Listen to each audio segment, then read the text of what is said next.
Hello. Hello once again, and welcome to another edition of Real Talk for Real Men. Hopefully, you guys are having a great month. We are at the end of the year, December 8th. My God, we only got a little bit left in this year, but hopefully everybody is enjoying that we're kicking off to your holiday season. Hopefully you had a great Thanksgiving, and I'm glad to see you. So for those that join me tonight, welcome. If you don't know, every Sunday, every Wednesday night, we do Real Talk for Real Men. Our Sunday shows are fun, kind of laid back, just a cool way to spend a Sunday evening before we get on the grind. And then on Wednesday nights, we meet here and try to have conversation with a little more substantive edge to it. So we try to have a little fun, educate. So I hope you get all of that from us tonight. Welcome. My name is Lee Black. I'm the host. And you can find me on the TFG Media Network, TFG Live, with a whole host of great shows. So if you haven't been checking us out, find us. That's TFG Live on the YouTube and Facebook platforms. You won't be disappointed. Any show you click into, you're going to find that you're going to be entertained, educated, and all of that good stuff. Great. We have the best lineup going out there. I promise you that. So I want to welcome you guys. I see Ms. Hannah joined us. How you doing, sweetheart? Let me bring in my co-host for those of you that might not know. They're all the way from Memphis, Tennessee, Tasha Mack. What's going on, McMack? What's going on, Black? How you doing? All right. I'm doing good, baby. How are you tonight? I can't complain. You seem like you in good spirits, like you done got some head or something. Is that what happened? You know, well, we're going to talk about it tonight. Yes, indeed. Yes, indeed. Let me sip on that one. Because it's getting that time. Yes, sir. And I will reveal whether or not I had this nail polish. We're going to talk real tonight. Yes, indeed. Let me bring in my brother from Texas, all the way from the D. What's going on, Brother Kenny? How you doing? What's going on? The host with the most, Brother Lee Black. Appreciate you, my brother. All love. The pretty lady in the middle, Miss Tasha. How you doing? Oh, thank you. Indeed. I'm good. How are you? Good. And in case you don't know, on TFG Live, you can catch Mr. Kenny. This is the sports guy. He don't give you sports just the way that they doing it. Stephen A. Smith ain't got nothing on this man. He give it to you real, give it to you raw, give it to you the way you want to hear without all the yelling and the nonsense. So check him out. Check me out. 6:30 p.m. TFG Sports Media on YouTube and on Facebook, TFG Sports Media. So check us out. We got a whole lot going on. Yes, sir. And of course, from North Carolina, my brother Bert. What's happening, my brother? Yeah. What's going on, y'all? How y'all doing? Oh man, evening, brother. Good to see you, my brother. Right. You look relaxed and calm. I appreciate everybody being here, and I appreciate viewers popping in. I hope you be a part of the show tonight, even if you can't come on live. Want to hear your comments. There's the beautiful Hannah, the fiance of Mr. Bert. Evening, Hannah. On us later. Yeah. And then we got Miss Brittany. How you doing, Britt? Gonna get you on one of these shows eventually. Yeah. I'm gonna get you on one of these shows eventually. I promise you. So, you know how we do. I always kind of start out and kind of like to tell people how I come to the topics of my shows. Well, look, y'all know what time it is. It's cuffing season. If you've been following me for a while, you know that last year we did our show on cuffing season. I told you guys it's going to be an annual thing here. And we talked about the psychology of cuffing season last time. Go back to the archives if you want to check that out. We're going to talk about a little different tonight. So I'm going to tell you why I waited even to get to this point. I got Mr. Joseph. What's going on, Joseph? Hey, the link is out there. Feel free to join us live. We'd like to hear your input. Absolutely. Anybody's welcome to come on there.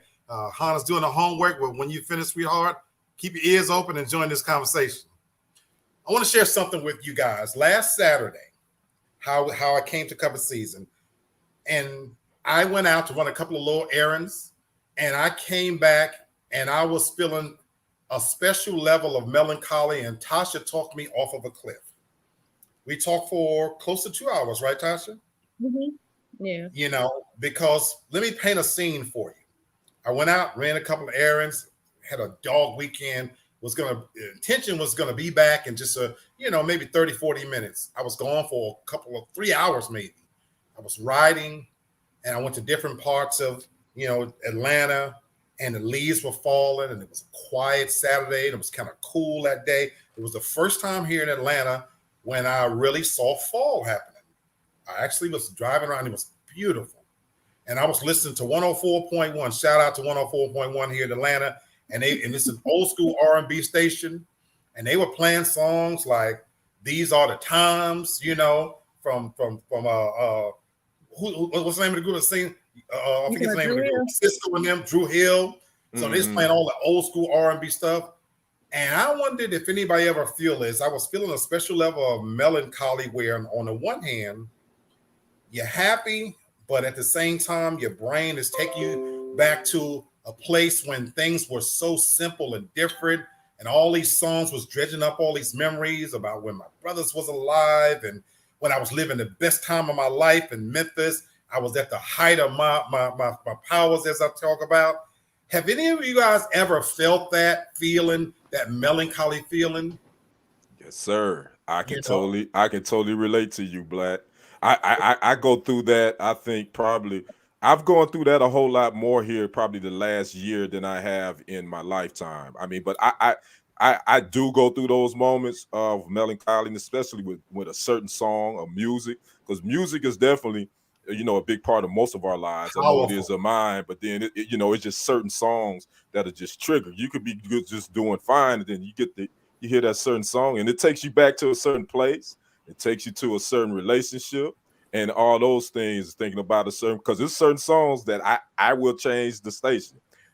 If I hear that song, I would change the station because I don't want to go to that place. So here I was, Brother Kenny, captivated. The music was taking me just there. I was thinking about old relationships and also quickly self-assessing where I am now. And here's what really got to me. As I'm driving, and beautiful day, and it just so happened no traffic was out in the areas I was in. And I was thinking to myself, from a financial standpoint, I'm in the best position I've ever had in my entire life. Not married, no kids to take care of. I'm financially as stable as I've ever been. I live in a beautiful place. I have disposable income. I got decent car. All the things I used to struggle about, it's not a struggle. And I was telling Tasha this. I hit this point where I was thinking, I understand where sometimes people could think about suicide, and it's not always because they're sad. I thought about the Bourdain guy, who killed himself, who had it all. Had it all, yeah. And I literally, I had an overwhelming feeling of that. I could go to sleep right now and be just fine. And with where I'm at, it wasn't sad. But like Tasha was saying to me that day, talking me off the hill, how selfish it would be to take your life because of people you leave behind. Yep. And Brittany, you're right, jamming while cooking, there you go. It takes you to all these special places. Now, having said that, I realize winter is coming. Mother Nature is about to act up like nobody's business. It's cool here today. My kind of weather. All week has been gray days, cold weather. The leaves fell off the trees now. And I got to thinking about cuffing season. Everybody want a bed warmer. Even some of us who don't have anybody right now. We weren't meant to be alone. But I'm going to do something different about the cuffing season. We're going to talk about it a little different tonight. So let's talk about sex, because cuffing season is coming. Winter will be here. And let's talk about how we get down. Now, for those of you who have somebody out there, and even for us that don't have anybody, the window is open. The thing about cuffing season is the humidity of winter makes women a lot more amenable to the bullshit that we men do all year long. All those little annoying habits and things that we do, like leaving the toilet seat up, coming home a little too late, having a bunch of rough legs in your living room playing video games all damn night, not cleaning up and picking up after yourself. Something about the humility of winter makes women think, you know what, I tolerate it because they don't want to be alone either. And the thought of that, well, he ain't in them streets. Because here's one thing about us brothers and black people in general, we don't like that cold weather. You got that right. Ain't no standing in front of the grocery stores, man begging when it get cold, going to get some gas. You see them collars up. Motherfuckers be getting in and getting out. You see people in the grocery store when it start getting cold, getting what they need. So we're going to talk about cuffing season, and talk about, in this case, as Brittany said, it's the season of giving, baby. You ain't never lied. You ain't never lied. And Harmony right on. It's just too damn cold to be alone. So even I am looking for that bed warmer. And I have an event happening right tomorrow night at my building. After I get off work, I'm going to put on my sweater and mosey my monkey ass downstairs and see what I can see. I don't want to be alone either. We're going to talk about the top 10 things in the bedroom to avoid during this cuffing season. So as I said, whether you have somebody or not, we getting ready to go to a period where it's going to be cold. You're going to be rushing in and locked behind closed doors on lockdown status where you got who you're going to get who you got. And you're going to be with that person. And so let's not kid ourselves. It's going to be a lot of freaky deaky shit going on behind closed doors. So I want to share with you guys a top 10 list of things that we can all avoid during cuffing season so that we can make the most out of it. So for those who have somebody, it can enhance that sex life. And for those of us who might get somebody, we can avoid these faux pas. Number one, being way too predictable. Thing about being predictability is all year long, we've been doing the same old sex, missionary style. How many of you out there are just dog damn tired of always doing it in the bed, always have to have the light out? You gotta instigate things first. You gotta wait for this to get right. Let's cook first. How about mixing things up? So I want to put this to the group here. What do you guys think about this first thing about being way too predictable? How much value is that in avoiding mistakes? And for some of us who might have to think back to when we was having sex, go on back in the recesses of your mind. Not everybody's out there. But I'm going to start with my brother who has somebody. Talk to us, Brother Bird, about the value of this first thing, avoiding being way too predictable in the bedroom. Oh yeah, I mean, to tell you the truth, yeah, you gotta change it up. You always gonna have certain positions that you love, but at the end of the day, you want to keep everything, you want to keep it fresh. You know what I'm saying, and keep that spark going. So not being predictable is always the way to go. Being predictable is not a good deal, because after a while, it's just gonna start feeling like work. Woo! You don't want it to feel like work. It's supposed to be pleasure. So you always want to mix it up, switch it up a little bit. You know what I mean? Even if there's certain things that you might not be too comfortable with, you might want to just go down that road a little bit. You know what I mean? See where you can take it to, just to switch some things up, to keep it spicy. Absolutely. Tasha, I'm coming to you next as the resident woman on set. How vital is it for you for a man to mix it up in the bedroom and to be open to levels of spontaneity? How valuable is that when you in a situation where you're in lockdown status with this person? It's very important because, like Bert said, you don't want it to feel like work. You don't want it to be like it's like an obligation. It's no fun when you have it timed down to like the second and it's like, okay, well, that's it. That's that on that. You get bored. That's when you may start to wonder, when your mind starts fantasizing about other things, other people. It's a dangerous it's a dangerous line. It's a tight walk that you do have to do. And man, I think we've all been there at some point where it just got a little bit too routine. Like Black said, Absolutely. don't make dinner before, make dinner after. Make dinner while you having sex. Do it in the kitchen. Do it outside. Do it on the balcony, up in the tree. I don't know. Just be creative. And I'm so glad you said all of that. And it's funny and it's humorous, but let's be honest here now. A lot of times women ask that age-old question, why is he cheating? Why is he stepping out on me? The answer could be something simple as the fact that there's no spontaneity in the sex life. And I'm being serious. I've been in that situation with women who the light has to be off. It has to be in the bedroom. Things of that nature. So I'm gonna come to you, Brother Kenny. And again, you and I, we both practice an abstinence. But even with what we're talking about on this subject, women, there's a tendency sometimes for the impetus to be put on us as the men to be creative. We have to initiate and come up with all the things because we the man. Mm-hmm. For you as a brother, as a man, how important is it for you that the woman be just as spontaneous as you and not be predictable? Oh, it's very important. I think most men, I think all three of us can say that we want to be with a woman that initiates sometime too, where it's kind of level out. Because a lot of times, men, most of us, we easy. Women know that. I mean, y'all ain't got to do much to get us in the mood. So we easy, but we do like for you to initiate that as well. And to go back to the predictability, I think the pandemic has also, we were in a pandemic, kind of still in one. So you really did have to get to know, if you was with somebody, you really had to get to know them. And as far as your sex life, you really did have to become a little bit more creative.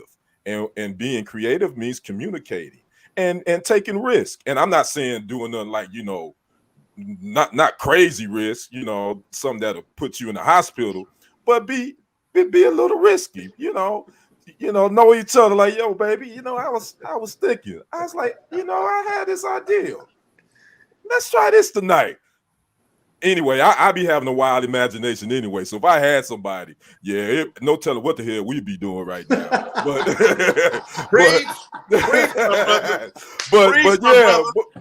but the thing is, I think you do get a swing, Shehana said. Yeah. Uh-huh. So I think we do. Women, you have to be just as creative and initiate and put that for us just as much as we have to do it for women. Absolutely. And I want to put it out here right now and dispel that myth. Sometimes people think ain't no such thing as bad pussy. Yes, it is. Yes, it is. Yes, it is. Just like y'all can sit there and say dick is slaw, it's bad pussy. And I'm not talking about the stinky, funky kind. That's a whole nother conversation. Y'all know my fixation with hygiene, but there's bad pussy. I have been with women that were beautiful bodies. The vessel itself was beautiful. And the same way you ladies will say the man don't have the moves, it ain't no fun laying there with a fish. Maybe that's not bad coochie. Maybe that she just is not good in bed. The coochie might be. I mean, but that's still bad coochie though. I was getting ready to say that. I literally was getting ready to say that because let me give an analogy.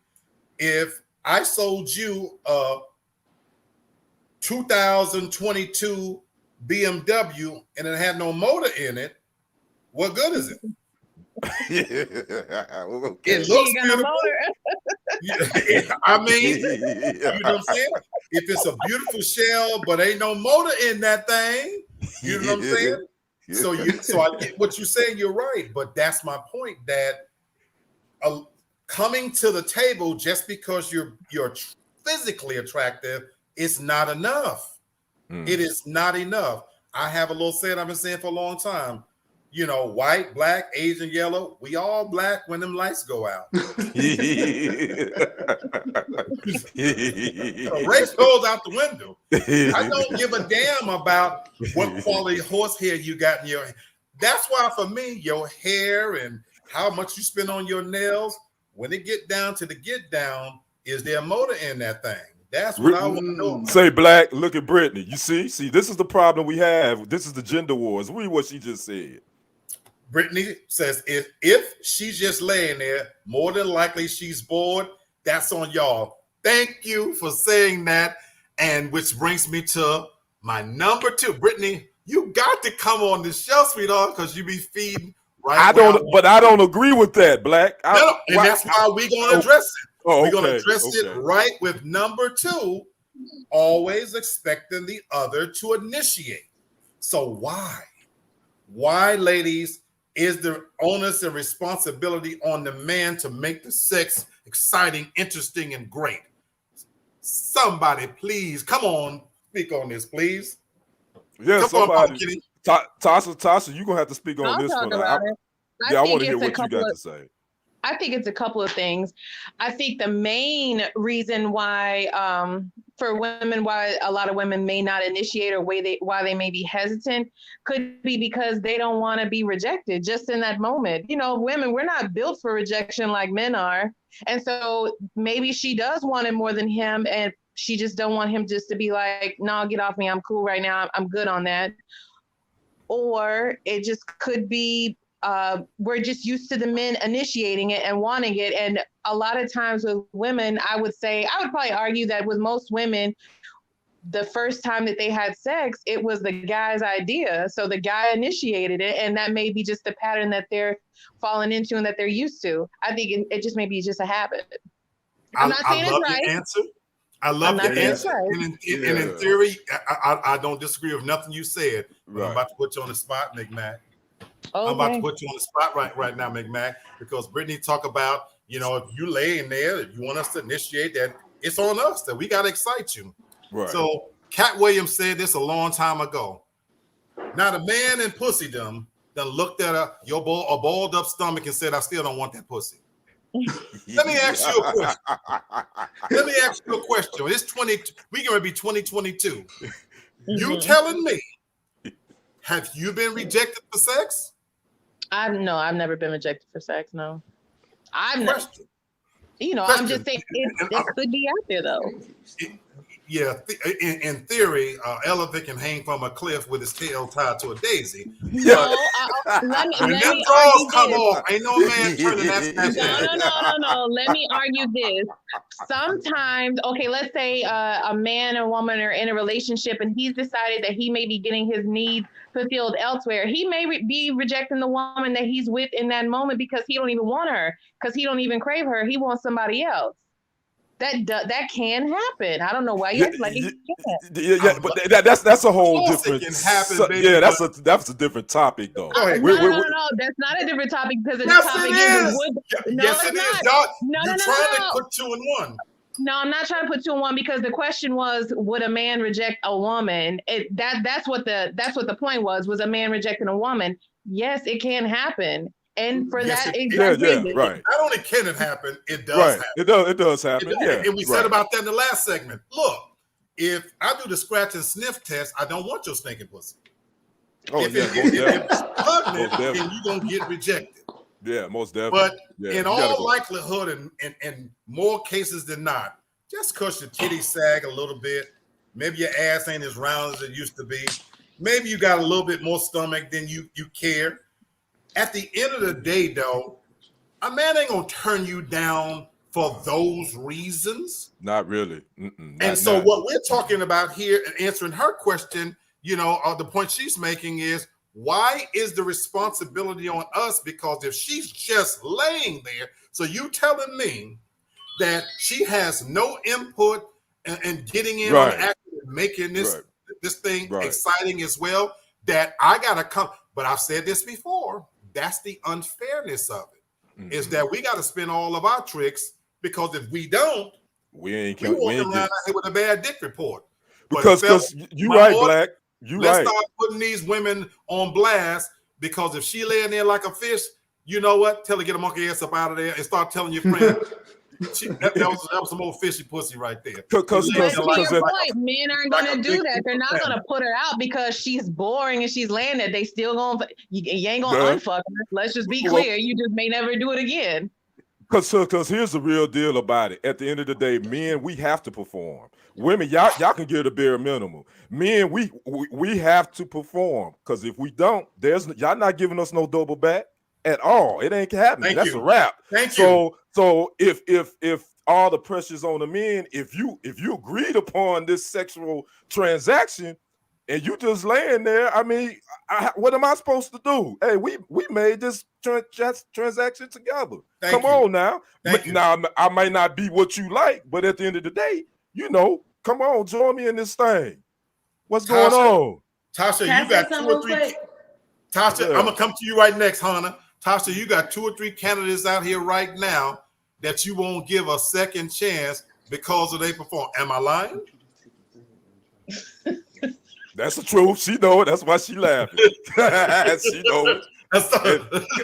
So, see? Come on, Hannah. It's been a while. That wasn't the question. It was about her just laying there. Okay, I'm very interactive. You are. You. I don't know this from personal example, but from stuff you've told, you're not one of those that don't participate. You actually do bring a level of spontaneity. But to this point number 2, believe it or not, there really are still women that think the other person. And matter of fact, I'm not going to put this number 2 only on women. Because it's saying always expecting the other to initiate. Right. Because guess what? In this new age, it's probably just as many men that, oh, babe, I'm busy. I'm playing the video game. Oh, babe, I'm going to hang out with the fellas. Yep. Oh, babe, I'll get to you later. And that's the same thing that if the woman got to walk damn near naked in front of you, take her titties out, lick her own titty before you see her, then we got a problem there too. You know what I'm saying? Right. Come on, Hannah, she looking shocked. I ain't looking shocked. I'm gonna be quick because I gotta get back up. I'm gonna say this. Y'all say y'all want women to participate, but then it's some people who might think they might come on too aggressive. Like if you don't want to be thrown around and slapped and all that either. I don't slap you. Are you looking at our faces? Slap and choke. I don't slap you. Ooh, I don't choke you. Anyway, we're not talking about us. You the one telling your home. Hey, you the one came on, Hannah, and nobody tell you to say all that. He up here. We just looking like. I do my homework. Now, as I was saying, sometimes we don't want to feel like we're too aggressive either. Like, yes, you want us to participate, but suppose a woman who is a little aggressive, when she does decide to participate, might be too damn much. Then you might not look at her as that woman anymore. You might think she's too aggressive, which can happen. And that might be her sexual nature. So some women might not want to bring that out depending on who the man is. So let's put that out there. You got 3 able-bodied men out here. Men, she posed a situation, how would you feel if your woman was a little bit aggressive, grabbed you by the neck, threw you up against a wall, got on top of you and saying, get this. How would you feel? I'd be like, yes, ma'am. Hannah, don't leave now. Yes, ma'am. I want you to hear this. That's all I'm gonna say. That's all I'm gonna say. Yes, ma'am. Every night. Yeah. No, because if you did it every night, then it wouldn't be spontaneous. Right. And then most time y'all were intimate, you can't get in control. No, not every time. No, see, you missed point 1 about being spontaneous and changing it up. So guess what? That's what number 1 was. So guess what? How about shocking that man sometime where all of a sudden he come in a little tired, tear his damn shirt off? How about that? I have a question. Okay, come on, Tasha. Ain't nothing wrong with that.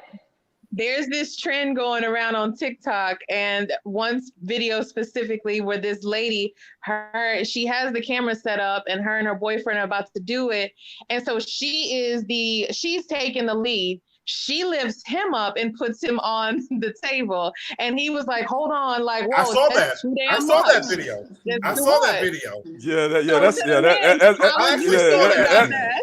So yeah, can that's I- too. so can That's I- too much. Yeah, that's too much. And so How Kenny, is that too Kenny, much? tell us why that's too much. Man, So I want to get this. because now I'm feeling a little bit emasculated. Then it's Bingo. like, yo, wait a minute, There's a difference. hold up. There's a difference. Now I feel like you're gonna tell me to get on my back and pin my legs There's a back difference. behind my ears. Like, oh no.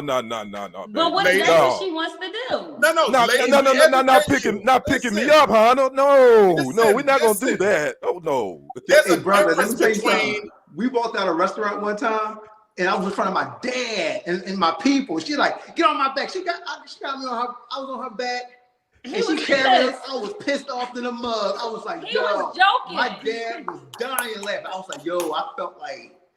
But he Right. was joking. He didn't know I could really lift him. Oh, And then I when mean, I I wanna couldn't lift him, explain he was something. pissed. yeah. Because I want to explain something to the women out there. Tasha, I've seen that video. There's a difference between aggressive and taking charge, and like I said, grabbing a man by his collar and being sexy with it. But she picked him up and said, "You ain't gonna make me no bitch now." Right. I don't see nothing wrong with it. I don't see well, anything we not wrong with having it. that. We're not doing It's that. We're not fine. having that. I'm an elbow. What about if she scoots you down, like while she's giving you head, like she takes her arms and scoots your legs down? What about that? Is that too much? It depends on the quality of the head. Yeah, no, I mean, no. Because when you're getting real good head, you're not in your right frame of mind anyway. You're right. Whatever. Which brings me to Sherry. Sherry say, "Make your mouth do the talking." We Y'all are like to talking. justify. This, you of all people ought not be talking about make nobody mouth do nothing because you don't even suck dick. So, you definitely don't need to be telling nobody what they need to do with their mouth. You know what? I love you, but you're a dinosaur, baby. Oh Lord! Program. I got to say, but there's a difference between aggressive on a serious note and being participant to taking somebody's masculinity. There's a difference there. So we ain't gonna go there. We're gonna move on in interest of time to number 3. Check this one out, folks. Not tending to each other's emotional intimacy. Before I even read something to you guys, what does that mean to you when you think about being in a cuffing type situation, somebody you with them on a regular basis? Because when we're thinking about the cuffing situation, you locked in with this person.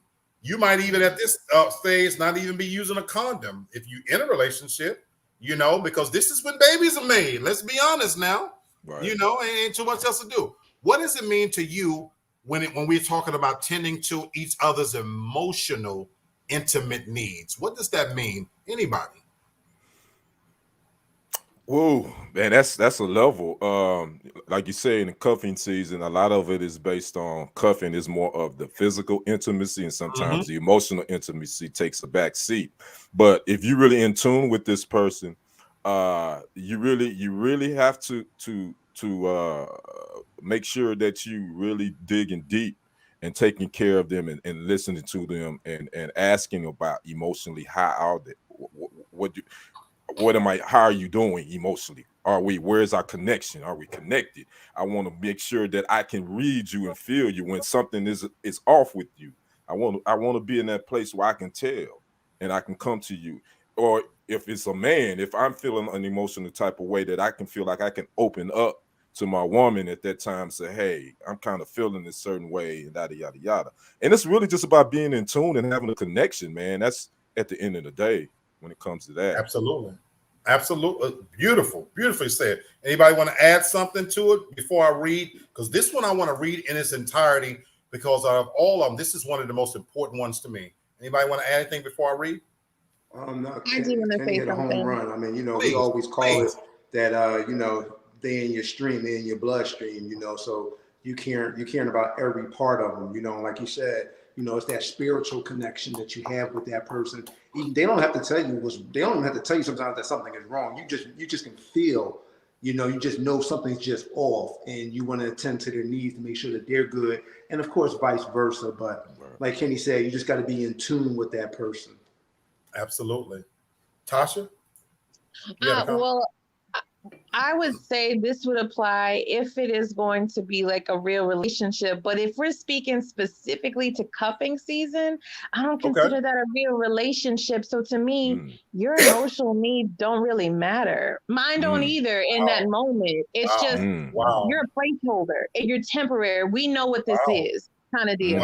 And I'm not going to invest or even divulge that much information about myself if it's a cuffing season situation. That's all. I just would consider that. That's all. And Tasha, I agree with you, Tasha. Black, I agree with that. That's interesting. Are you already having that conversation with that person? Y'all already had that. You already have that already laid out. Like this is what it is. Or I actually disagree, but I can appreciate where you're coming from. But I actually disagree, and I'll tell you here in a minute why.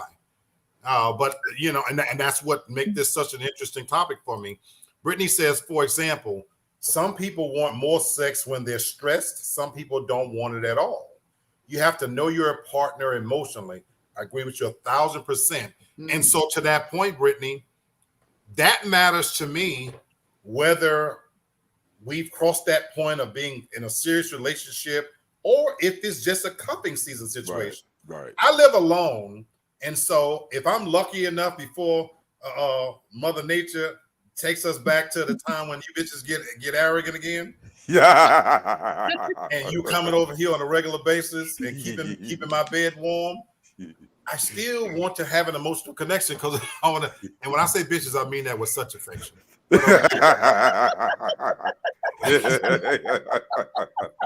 Man, you own one tonight, Black. I want to read this, and I want you guys to comment on this. It says a few years back, Durex conducted a sex survey that revealed, surprise, surprise, sex is best between two people who know and trust one another. In other words, sex is the most fulfilling when there is a solid emotional connection established. Thing is, when you're trying to keep your relationship strong, you and your partner may have different needs or similar ones, but at different times. What you can know for sure is doing things like becoming fluid in their love language, being affectionate in ways that aren't sexual, going out on dates, showing support and admiration, being open and available to pillow talk, expressing sentiments throughout the day. All of these are examples of doing things to keep you and yours emotionally connected. Don't assume that just because you and your significant other are official or that you share the same address or the last name that you're emotionally in a good place. The only way to know for sure is by asking your partner. And then, of course, it says do that tonight if you can. So before I go in on that, because there's a real part in there that spoke to me. What do you guys think about that? I'm gonna have to agree with Tasha. This, to me, what we are talking about, this particular topic, this point, I think it goes if you in a real relationship. If we're just speaking on cuffing season, that really is just to me a friends with benefits. That's all that is. There is not we're not taking this relationship no further than that. So the emotional intimacy in the cuffing season relationship may not even be there, or you don't even want to make it be there. You just want it for what it is during that season. Gotcha. So Tasha, he absolutely agree with you. What do you think, Bert? Well, I'm a different type of cat. I know you're in a different dynamic, but what do you think? I'm a different type of cat. When you're engaging with someone, whether it's cuffing season or not, I'm a type of person. I wanna give it my all. Now, I'm not talking about being on some simpleton type thing, but I'm just saying, like, if you with me and you're willing to go ahead and invest that time with me, even if it's for a short period of time, then I'm going to give you. I'm going to give you that. I'm gonna give you that part of me. You know what I'm saying? And at least, you know what I mean, it was good for the both of us. You know what I'm saying? If you decide that you want to keep a little bit of a shell around you, that's okay. I mean, we both know what it is. We both adults. It's all good. But as far as with me, you know what I mean, I'm a little bit more of an open book. I mean, I can keep some things back, but at the end of the day, I want some type of connection, something that I can relate to. Because you know what? Because if I don't, then that's going to mess up things sexually. for us. I It's going to I leak agree into a with you. different area, and then it's I going to be agree with whack, and Bert. then it's going to be like what we were saying. She's going to be there stiff as a board, and we're going to be bored with each other, and then that's the end of cuffing season. We out, Right. you know. Yeah. So Right. I'm that's my totally spin on now. I As far totally as how agree the way with I look Bert. at that. I totally Okay. agree with Bert. I'm like that. If I'm doing that, I'm all in. You know. I got you. You know. But at the same time, yeah. because it's cuffing season for you, you're okay too with not having to be completely emotionally connected. I can do that, but there still has to be some connection for me to even go there with you. Gotcha. Be honest with you at Gotcha. all, and I'm not gonna be half-assing it. I mean, like Bert said, if it is what it is, if you saying, hey, this is what it is, you holding back, okay, cool. But I'm still, if I'm into you, if I'm attracted to you, yeah, I'm gonna be all in, and I know what it is. So I it gotcha. is what it is. I'm coming to you next, Tasha. I want to read Hannah's thoughts. She said, I don't care if it's cupping season or not. You can't tell me no emotions are not connected. Okay. Very interesting. Tasha, I want to make sure I you have a chance to respond to when I read. Well, with what you read, I do agree with the whole pillow talk thing. That does, to me, that's important in relationships, because that is when you connect with someone. As you're laying there, you're comfortable, you're in a comfortable place, and those conversations can take just a wild turn wherever. But with respect to cuffing season, where, and to Hannah's point, yes, emotions are involved, but it's not the same thing. It's more of like a friendship. It's not it's not a heart thing. It's not that I'm going to be heartbroken when this ends. It's Okay. you just have my attention for right now, but it is what it is. This is all it's going to be. I'm not going to give you any more. And for me, I can make that decision that I'm not going to give you any more. I'm not going to divulge any more with you. But I understand not everybody can do that. I can't.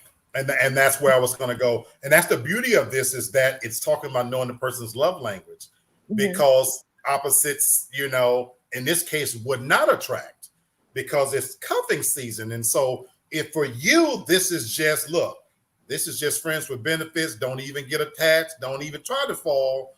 Where for me, even though it's cuffing season, this is a trial run for me that maybe something could be more.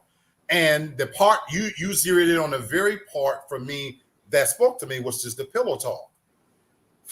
Friends with benefits for me is, that's why you don't make it to the bedroom. That's why I have a cover. I used to have a cover by my couch, so you just on your knees. I'm fucking you from behind.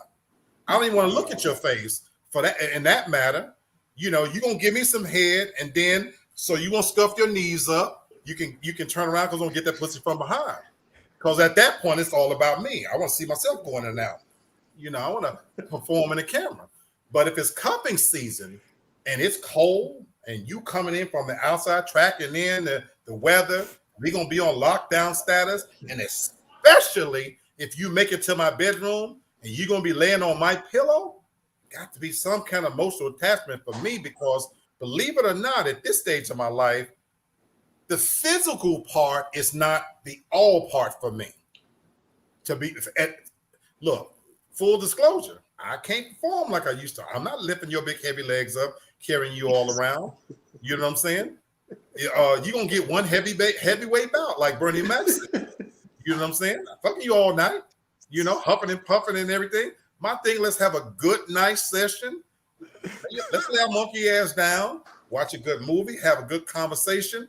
I need to be able to go to sleep and trust that you ain't gonna be ruffling and rifling through my shit, stealing from me. And I gotta grit up in the middle of the night, crack your motherfucking skull. So my thing is, there has to be some emotional connection for me to be able to deal with you on that level. That's just me. All it says, I agree. I'm not meeting your mom, but we have to have some connection. If you want sex to be great. Y'all know I take this shit for real. You got me in tears, man. I'm being as honest as I can be about this. You got me in tears over here. I'm just saying. So at the end of the day, though, what I love about this one is that it does show that if you're going to be in cuffing season with somebody, really know that you're cuffing with somebody that's like-minded, because it should be the same agenda. Otherwise, it's not gonna work anyway. Because to Right. your point, Tasha, if the guy's cupping with you and he thinking it's gonna be something serious, and you ain't sharing nothing personal with him, and for you, this is just look, you just here for a seat because you know that up front, right? Yeah. That ain't really my type, but you gonna do to get me through the winter. You gonna knock the cobwebs off this thing, but I ain't gonna let you in the house. You're gonna last till February, and then that's it. Cobwebs. Because I thought that's when cupping season ended. Was It really February, was is. Valentine's Oh. Day. It's a trial run to something else, and that's why I said, fellas, she gonna put your monkey ass out in February. Just so Yeah. Yeah. Now, when does cuffing season start? When did it start? winter. So it hasn't No. it hadn't technically started yet. So because it's not technically winter yet. Someone posted when it actually begins and ends. So here's the schedule. This is the official schedule. Wow, they have an official schedule. So Okay. cupping season schedule. Scouting begins August 1st through the 31st. So August, this is scouting. Okay. Drafting begins September 1st through the 30th. Wow. You have tryouts in October, the 1st through the 31st. Pre-cuffing season, someone has listed as December 1st through January the 15th. You have the playoffs from the 16th through February the 13th, and then the championship game is Valentine's Day. That is the official schedule. Wow. I love it. That's decent. I love it. And I know a woman made that season. I can tell you that because February 14th is the last day. So she gonna get a little something before the season. As a sports element to that, you know what I'm saying? Drafting 09. Wow. Okay. Well, I all right. love it. There you have it. For me, I have traditionally associated with when the weather turns cold, and that's why I've held off the show. Me and Tasha have been talking about this for a few weeks actually, but we was like, well, damn, when is it ever going to get cold? Because for me, like I said at the beginning, winter, when it gets cold, it brings in a level of humility because long as it's warm and women can dash out there with next to nothing, you get off a dick every day of your life. But when you have to cover up and we can't see your goods, that's when, for me, it starts to change that mentality a little bit. And so I think of it in winter, but I like that lineup. I really, really do. I like that lineup. Hannah says it depends on as your city is cold as. Yeah, that's true. Yeah, that is true. That is very true. Yeah. That's true. So where you live, it matters too. I have students that live in Wisconsin. It's already cold in Wisconsin. Oh, you know, I already know that. I was born in Milwaukee, so I already know. So it really does depend. Bringing us to number 4, losing their sense of humor. Now, we all know. You know, we talked about this on different shows before. How many times we see beautiful woman with a guy that's just odd looking. You wonder how he got her, but sense of humor. I think about Kim Kardashian right now with the guy she's dealing with. He's a funny looking character. Yeah, Pete Davidson. Yeah. Yeah, but you know, he's a comedian. He's funny and he gets his share of pussy. You know what I'm saying? Mm-hmm. He just left a marriage with somebody who was so serious, and this man was a billionaire. He's a billionaire. And leaving him, she went all the way across the spectrum. You know what that tells me?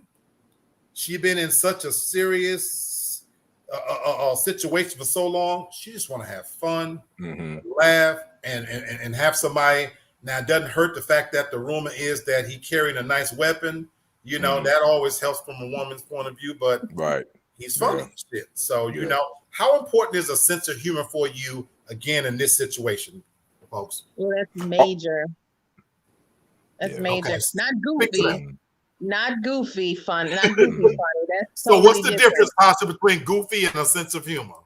To me, goofy is when they do it where it's constant, it's back to back. They go overboard trying to do something to where it can, they're pulling pranks at like the wrong time kind of deal, where it's just inappropriate. Okay. They can't read a room, goofy like that. But as far as losing their sense of humor, no one wants to be around someone who all of it, when they used to, you know, laugh and take a joke and, you know, go back and forth with you, then all of a sudden they're overly sensitive sensitive. They can't take a joke. They take offense to everything. The smallest things become an argument, and where you don't even want to be in the same room as somebody. That, for me, humor is very important. You got to have a dark sense of humor, because I'm gonna say something that's gonna be like, well, damn, don't say that. That is, and you have to have the same sense of humor. And I think Hannah agrees with you. She said, I need to laugh, but you have to be naturally funny. Mm-hmm. I think she's saying if something's what you're saying, you can't just be that goofy ass funny. You know what I'm saying? You know, it has to be natural. What about for you fellas? How important is sense of humor? It's very important for me, man, because I like to laugh, and you know, like I say, I'm a Facebook comedian and you know, at least I think I am. So yeah, you have to be able not to take yourself seriously, because I will say some sarcastic. I find some humor in all kind of ish. So you have to be able to do. I have to be able to feel comfortable that I can do that, and you have to be able to make me laugh too. You know, so it's definitely important for me. For sure. I like what you said, Brother Kenny, and you and I, we're in a singles group on Facebook, and a question was asked of you recently. You kind of, and I'll be reading your comments sometime, and you talk about that, about how, you know, the woman has to have a sense of humor. And a woman asked you the other day, well, why are you single? You know, that question the other night. Yeah. And we all end up answering that, the guys did. And so I love where you were going with it, because you talk about that all the time, that she has to get me. You talk about, you know, you say she has to get me, you know. So I really appreciate, you know, how serious you are about that. What do you say, Brother Bird? Yeah, that I agree with all. You know, you definitely got to make her laugh, and she has to be receptive of it as well, and she got to make you laugh.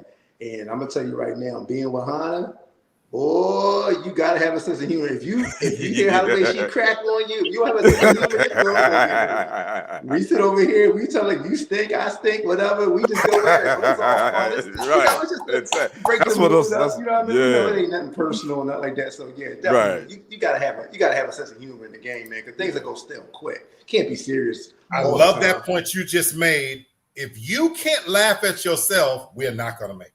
It ain't happening. We are not gonna make it.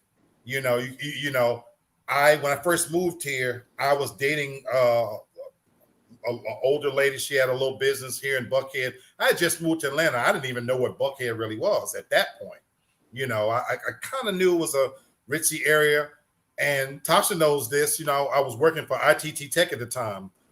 And I'm on stage when I go to work. You know, I separate what I do professionally from my personal life. You know, I have a thing where I call I'm on stage. When I show up at work, you know, that's the work me, you know. So I'm you know, I have to be professional to get paid. When I get off work in my me time, and to have a woman still talking about we on this grind and this and that, and we gonna be kings and queens and this and this shit like that, you know, like I told Tasha, I wanted to take a pencil and stick it in my freaking ear. Right, you know? Right. Yeah, I feel you on that. It was just too much, you know what I'm saying? Yeah. And what you said there, Bird, about being able to laugh at yourself, that is so crucial and critical, because life is already serious enough. And then I'm going to say this right now, being a black man is hard. For real. Hard, you know what I'm saying? Now, I'm not looking for no pity, because I think being a black woman or a woman, black woman is hard too, or more.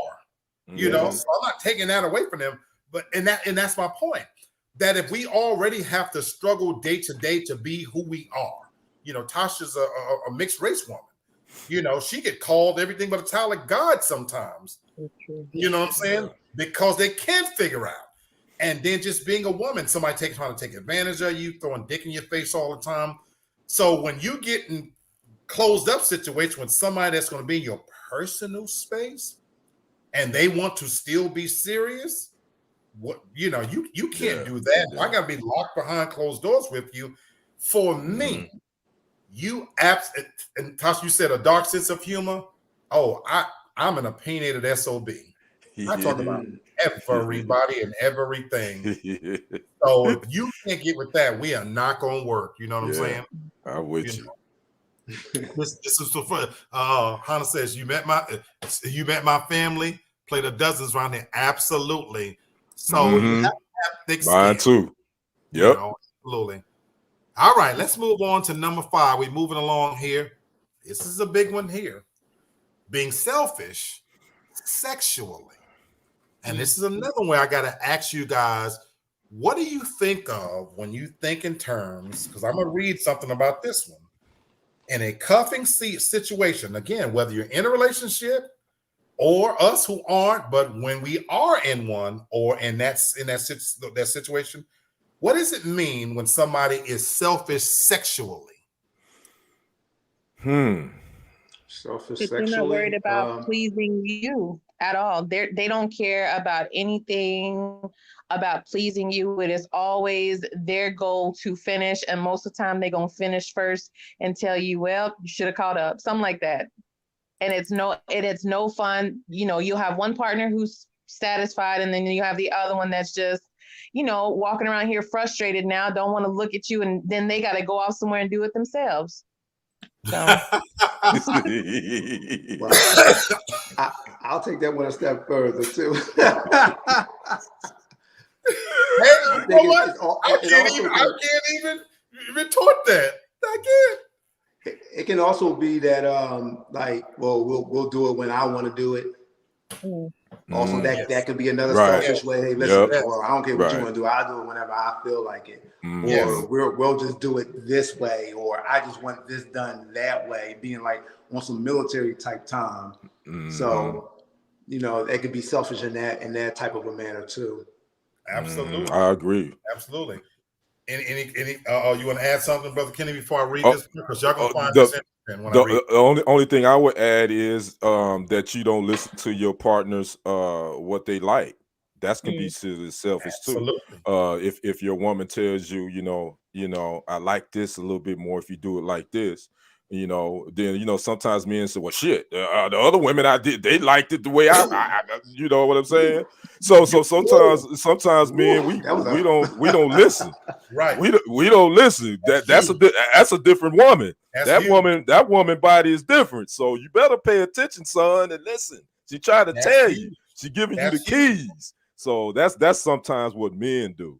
I can only speak from that perspective because I'm a man. So we got one woman on this show, Tasha. You can speak to your last serious relationship.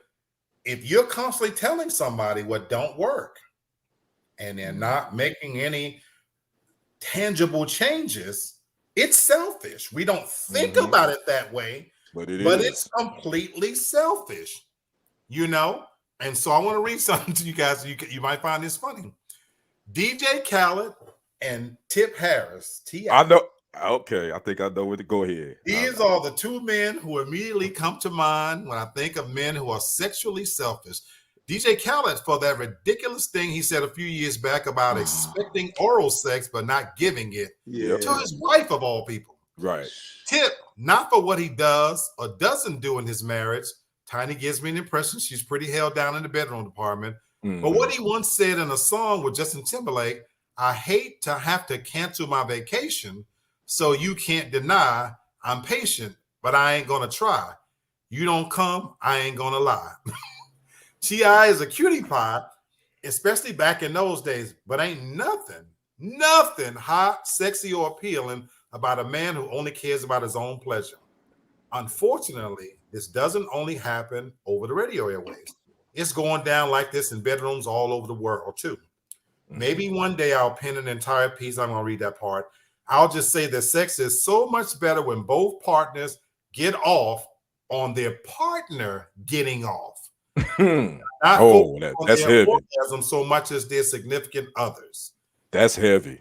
That's heavy. That last part was definitely heavy. And let me say this, and then I'm gonna listen. I would say this: that men, I think we when we become older, I think we get it. Most of us, when it comes to pleasing our woman, we will take the time to please them.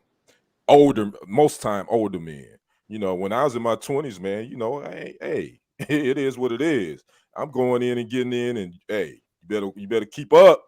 But once you become older and you become wise, and if you got a connection with that woman, most definitely, you older, you want to make sure she's satisfied, even if it means you may not be satisfied.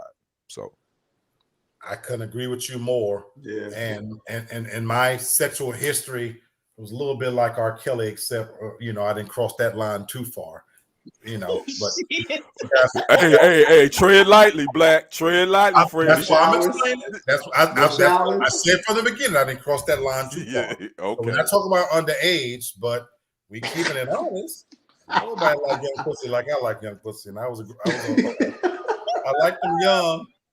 I wanted to be able to bounce a quarter off that ass. Yes, I did. Yes, I did. And the beauty of that is what you said, Ken. Being older and more experienced, I knew going in that who was playing in that playground, he didn't have no experience. He was just screwing like a jackrabbit, because I've been that jackrabbit before. 17, about 21, if the wind blow hard, my dick was hard. And I certainly didn't care about whether you was getting yours or not. I'm definitely getting mine. But as I aged and got older, and I was married at 21, got divorced at 30. When I was out in them streets in my 30s, I was a beast because I was experienced. I was in the best shape of my life, and I was schooling young girls. So my thing is, I could take them to heaven, nirvana, hell, wherever you want to go, because I had all the tricks in my bag. And the true trick was, I wanted to make sure she got off, believe it or not, because I've told Tasha this as my friend before. There was a time when I only came 50% of the time. It wasn't about me at that point. I truly got off. What turned me on was the reaction that I was getting from watching her legs shake and getting off. And so my thing was, when you go into with that mindset, I want to see her enjoy herself. It was my mission to find out what was her spot, what is it that turns her on, and oh my God, if I found that away back here, I got you. I got you now. I know that if I kiss her on the back of her neck, or blow here, or lick there, or grab her this way or that way, when you know that, and you're focused on making sure she's pleased, you the king. You the king at that point.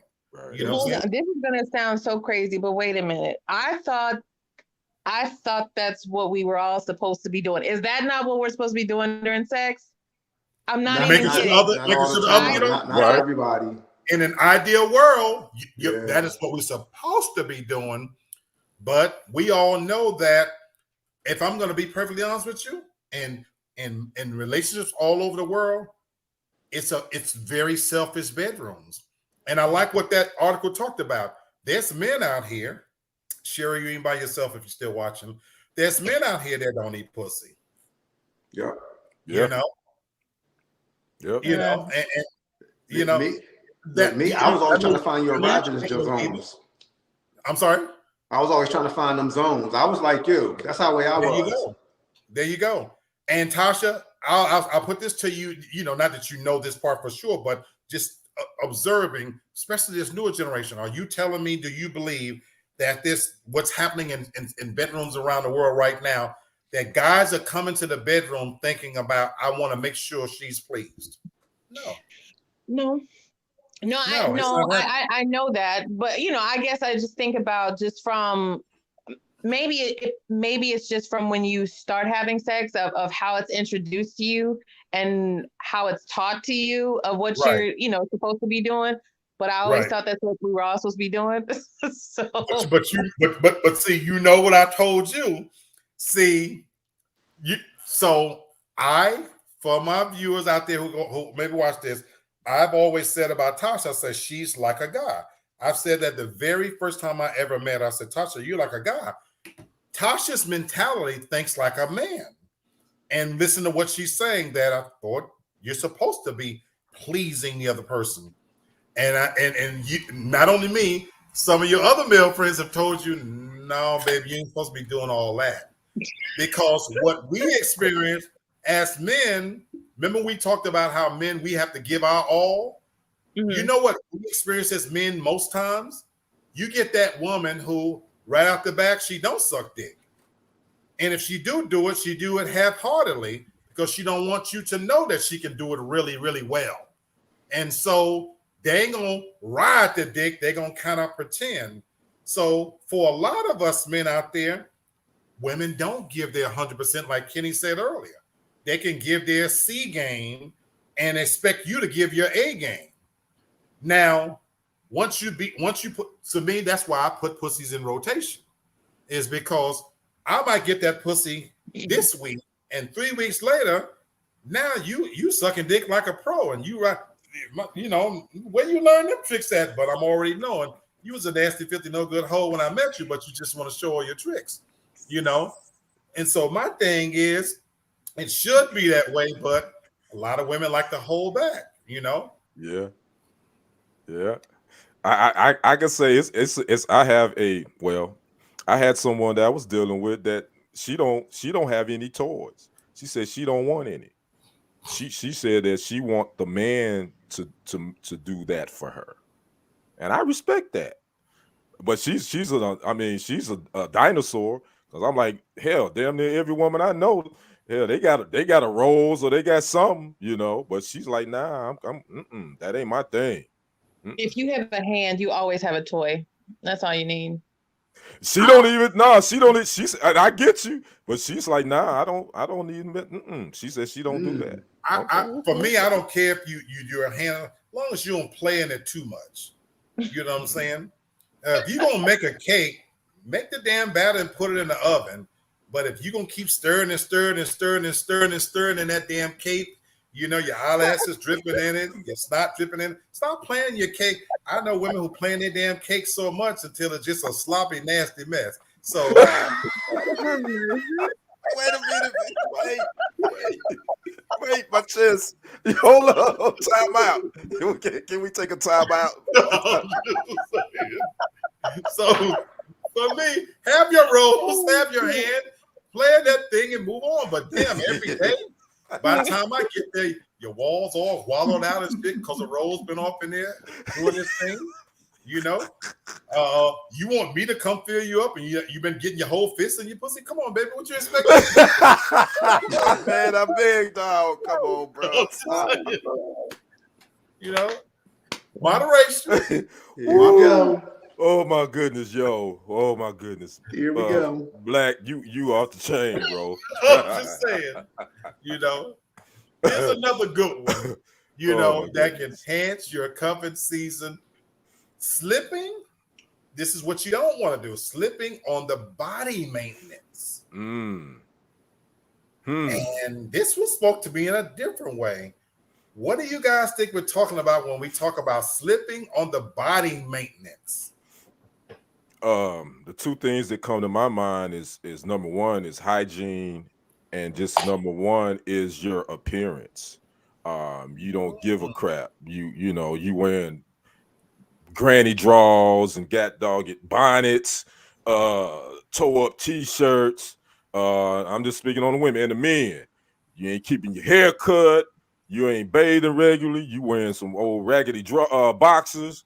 You know, you ain't trying to keep yourself up either. So yeah, that can really happen really quick, because couples get really comfortable with one another, and they feel like I ain't got to do what I had to do. Even in cuffing season, even because you still have to, if it's cuffing season, you still have to get that person. So then when you get them, you like, yo, it's all good. I don't have to do anything else now. We good. Absolutely. Anybody want to add something to that? Yeah. You know what? I'm glad I had a lot of folks around me when I was younger that was free enough to talk about their situation and about their likes and don't likes, as far as females and I'm cut from that cloth where whether it's cuffing season, whether it's going to be something long term, I gotta be the same way I was when you met me. I'm talking about as far as I'm gonna try to keep my appearance up, you know, because that's what brought you along with my personality. Right. So I got to make sure that I still hold up my end of the bargain. That's just how the way I am. Me too. You know what I'm saying? I don't want any slippage. So to speak. You know what I'm saying? I still want you, when you wake, I still want you to still look at me like, man, he look good. And vice versa. When I get up, I want to see like, man, woo, I got a winner here. You know what I'm saying? So definitely. I always want to make sure I stay up on my appearance, my hygiene, the whole nine. You know what I'm saying? So that way, you know what I mean? I want to still keep you interested and keep you knowing that you got a winner here. Right. Brittany said we hating on them granny panties. Hey, Ain't but Brittany. one respectable time to Not wear them granny bloomers, panties. boy. Hey, you know the That's- only time you need to wear them. You know what That's time of the You month ain't it never, is. when yep, auntie's yes, sir. visiting. Don't let me see them damn Right. things. When Let me auntie see them visiting, bloomers. you get a pass. Yeah. You Don't get let a me pass. see them. Don't let me see them granny draws. Absolutely. Tasha, what does this one mean for you as a woman? Slipping on body maintenance. Well, just like you all did, indicated is about, making sure that you are, looking good, smelling good, doing what you did to get that person. Now, like as a woman, there's a lot more involved. I will say there's a lot more pruning going on that we do Okay. have to tend Okay. to. So, Okay. right. It's super subjective. It's that person, it's what that person likes. It's what you're comfortable with doing. No one is asking you to do anything outside of like what you would feel comfortable doing. I would think at least, it's between you and that person. But, just really just the bare minimum. And like they said, the bare minimum is doing whatever it was that you were doing when you met that person. That's the bare minimum. Okay. But as far as the granny draws, let me just tell y'all something, okay? Not everybody got these cute little pussies that can fit in fucking Victoria's Secret. Some of us have, pussies, okay? We ain't got like little petunias. We got pussies, okay? I just wanted to say that. But anyways.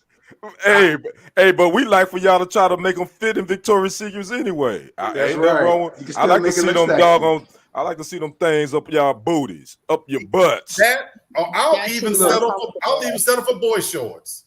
Yeah, that too. Yeah, Panties but where- like, yeah, boy look, shorts man, is dope. men, we are so visual. Like you can throw. I don't care what the pussy look like. As long as you can wear something to make it look good or try to make it look good, we work with you. Yeah, That's for about real. hygiene and comfort, because a lot of women don't want something jammed up in every freaking crease. You got So a that's back why crease and you got the I front give you- crease. Don't nobody want that. I get that. So that's why I said I give you boy shorts. If Yeah. I'm you don't have to have Yeah. Right. I'm okay with boy shorts. Yeah, me too. I like actually a woman is sexy in boy shorts. That's sexy. Fold them down, but I just don't want to see no panties coming up half of your stomach. Yeah, man. What is that? Make it look like your Oh, pussy is okay. a big ocean. Like I thought y'all were just saying that it was either only sexy or nothing else. Like, look, You don't want to No. we gotta wear no. something else. We can't do all that all the time. No. I get. That's what we talking about. Like, damn, you got to pull them all the way up. Yeah, man. What is this? I look like you look like you a character on Benny Hill show. You playing Then you add to the granny panties where now you got your hair all tied up in a knot and your damn face balled up too. Like you just making everything about it is just bad.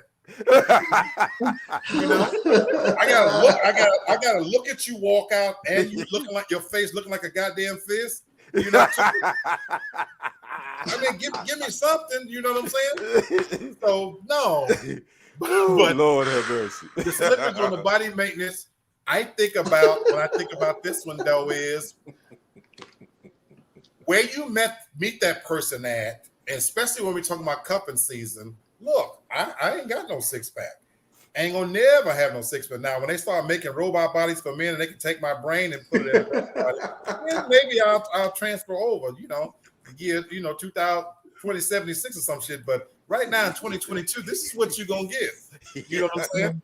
Listen, teeth, a nice barrel. I'm obese, barrel bit. With that said, I'm super clean. You know what I'm saying? Now I might not have seen my dick, but I know it's down there, and it's still got a little jerk. So let's get the job done now. Having said that, now, so Kenny, we down the rabbit hole, bro. This is I know, bro. I know. We down the rabbit hole, man. This He is done what you drug get it down. So if you cuff with me now, you still gonna now all of the deficiencies that I might bring to the table, I bring some things that I can add now to the table. I got a fly ass place. I'm clean as fuck. I cook better than most women. Smell better than most of you women as well. I do have good dick. Don't get it twisted now. And I'm experienced. I will beat that pussy in submission. Don't get it twisted now. Oh, Now, talk so your you shit. get all of that. So from this. Now, we said that. So the slippage, when I'm talking about, what I'm referring to is you have to keep that up.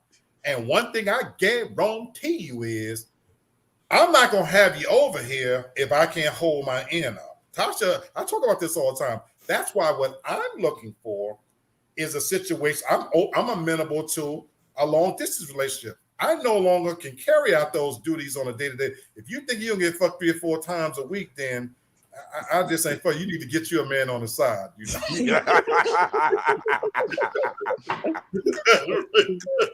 Now, you get times a week. We can watch big screen TV, eat, all this kind of shit, and drink and fine. Just don't bring that pussy to me smelling. Don't bring me nothing. You know what I'm saying? And we're going to be just fine. So that's for me. That's the way to slippage. I ain't going to slip in my game. What's going on, man? You what's up, my brother? Welcome to the conversation. So I'm just saying. Man. All right, y'all. We're going to talk about number 7. Failing to regularly try new things. We kind of touched on this one a little bit already, so we're not going to spend a whole lot of time on this. You know, I'll just let 2 people go on this. Why is this crucially, though, important in a cuffing season type situation where, again, it's cold outside, it's lockdown status. Now, whether you're emotionally attached to him or not, but this is who you got. You're riding out the winter with this person. Why is it important to regularly try new things? Because have to go as the woman, then I got to give one. Yeah, go ahead, Tasha. You can definitely speak. I was just going to say it's because of your attention span, because we have so much access to people. You know, you have all the different dating apps and everything. You can realistically swipe right in real life, you know? So where this one is here now, he don't want to try new things. Okay, well, now that one's out, you know, you bring in another one. So it's just about, you know, keeping someone's attention long enough, keeping them happy, but also you yourself have to try new things. Why not, you know, try to do something different. You never know, you might like it. You know, men, you might like a finger up your ass. You just might like it. Try it. See, now some shit just ain't for consumption. We're not, see, that's where you just cross the line. What's up? Yeah, going there. Yeah, Tasha, you just committed a doggone felony right now on this show. You was doing good until you start talking about you just committed a felony right then and there on this show on Keeping Real Talk for Real Men. You gotta mess with her ass, don't you? Exactly. Just a little bit. Exactly. So, fellas. You had us, Tasha. You had us right here till you put the finger in our ass. Yeah, man. That's yeah. You lost me on that one for real. Shoot, I'm gonna sit this one out, Coach. I'm sitting this one out, Coach. Right, I already tapped myself out. Like, I'm tapping out on this one, Coach. I'm good. That's you lost the rule. So I'll just end it by saying, yes, try new things, but there's a limit. Yeah, exactly. There's a limit to what we're willing to try. You know what I'm saying? Why do you want women to try to be more open, but then like for men, y'all don't want to be as reciprocating? You know, like I think but there's a limit. But there's a limit. Yeah, that's a limit too for women too. Don't act like, Tasha, that y'all gonna be down with every idea a dude bring to you. You ain't gonna. Some things you be like, wait a minute, no, we ain't doing that. No, I'm freaky, but I ain't freaky. You know, right? But you know, with most men, I mean, you know, I ain't listen. We're not getting ready to do anything back there. I'm not no backdoor cat. I'm not a backdoor cat. I'm not the hole, just long as well, see, hey, to each his own. but again, I'm not going in, Coach. I'm not going in, Coach. I'm tapping out on this one. You leave me on the bench. I'm good.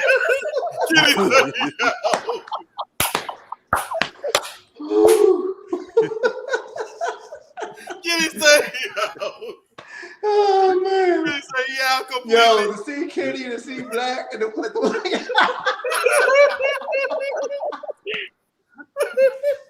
Kitty like, no, Black like, you look around. Kitty's dead serious. Kitty is dead serious. No. No. Just try it. You might like it. Oh my God. I don't even eat chitlins. You dang sure ain't getting ready to do nothing back there. Tasha talking about just try it, you might like it. Yeah, I don't even eat chitlins, Tasha, so I dang sure ain't getting ready to do that. One night when it's cold outside, you can't go outside, and you just sit inside, and you two decide to have like a little drinking game or something. Just try it. Do something to her that she's like, no, absolutely not. You can Then say do the that's same thing gonna to make him. him change his mind. I hear Ladies, you. don't ask. Just do it. I hear you, Tasha, but hey. That's what I'm telling you. It ain't nothing you can say that's gonna make him change. It's not enough drinks, right, Kim? No, sir. Oh, well, I'm just telling the ladies to take the initiative. Just do it. Just fuck it. Just do it. Don't even ask. Don't you tell him that, Tasha. You gonna get your ass strangled. You gonna have one of them with them cartoon lumps on her head. You know the cartoons when they get them lumps. She gonna have one of them cartoon lumps on her. Don't tell her that. You gonna have it looking like Martin when he fought Tommy Hearns? Right. This is the first time we have truly lost the show. Okay, I gotta pull it back together. Tasha, you gonna get these bitches choked?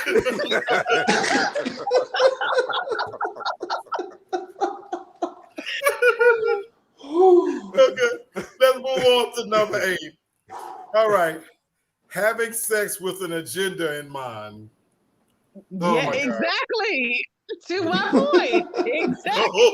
No, you're not gonna try that point. If your agenda is to put something in a man's ass, you're gonna be dead. You're gonna be on the missing card box. I'm telling you. Don't make that your agenda. I promise you. Oh my goodness. Oh man, this is hilarious. Oh my goodness. Oh, we went left. That's why I say you gotta pull it back together. Okay. All right. This one, having sex with an agenda in mind. To pull it back together, I'm gonna read something so that it's gonna settle us down.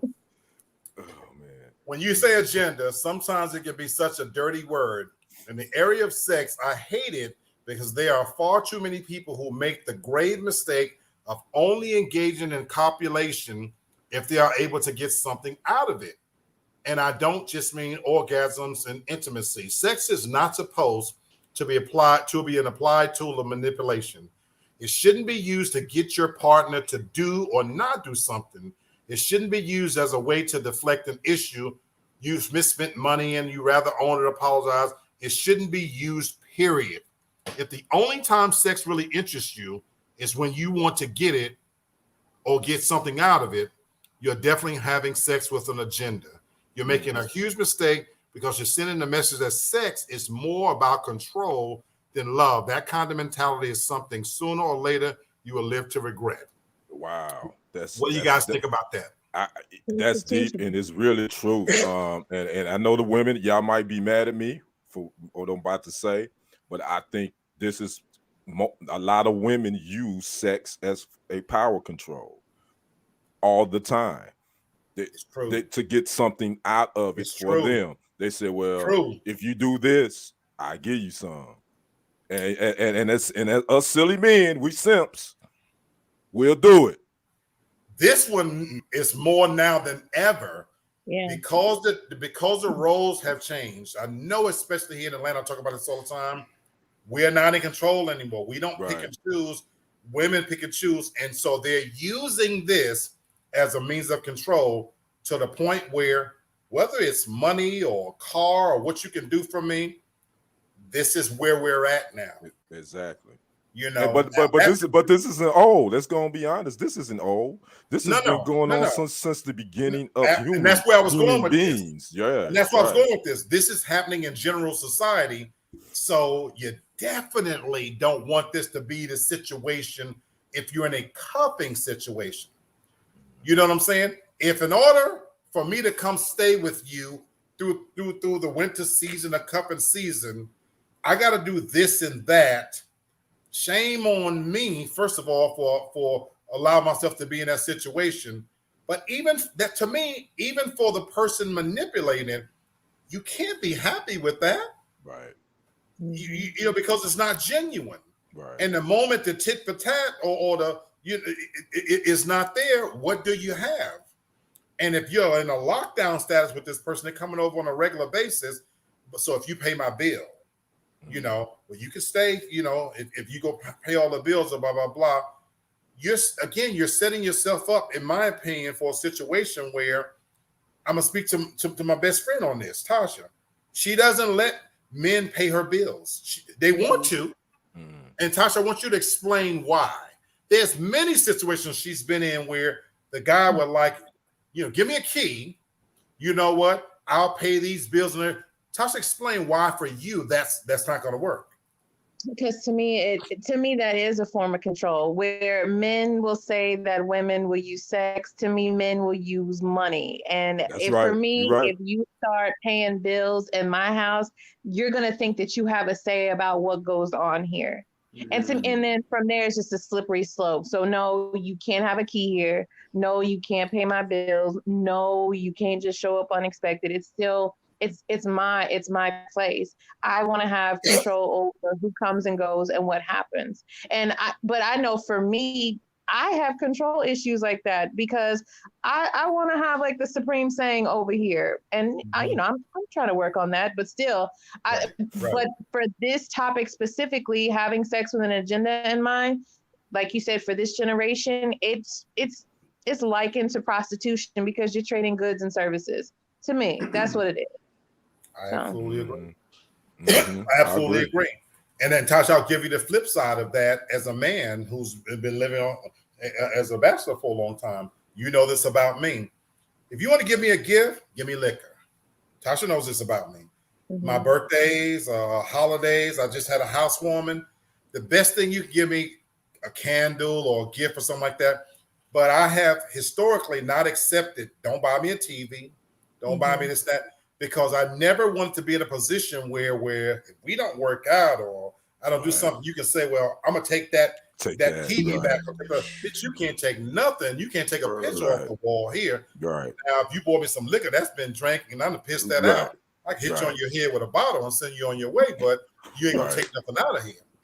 Right. You know, and it's that same mentality, that same thinking that everything in here, you know, so that's why I've always been that way, that to the subject, you don't come in here with an agenda. And I prided myself on that in a sense that let's go back to some of the other ones we talk about. If it ain't gonna be spontaneous and fun and carefree, what are we doing it for? Right. You know, and if we're gonna be locked in together in a cupping type situation, I damn sure again can't be laying down with you, and I have to be thinking, and my brain is turning about what I gotta give to get you to do X, Y, and Z. I don't want to be in that situation. Yeah. Hey, Black, can I interject a little bit here? And this is, I think it's more towards Tasha. What if the guy is spending a lot of time at your place, and he might feel like, hey, listen, you know, I might want to pay a little something here because of the fact that I'm spending so much time with you. You've been in that situation.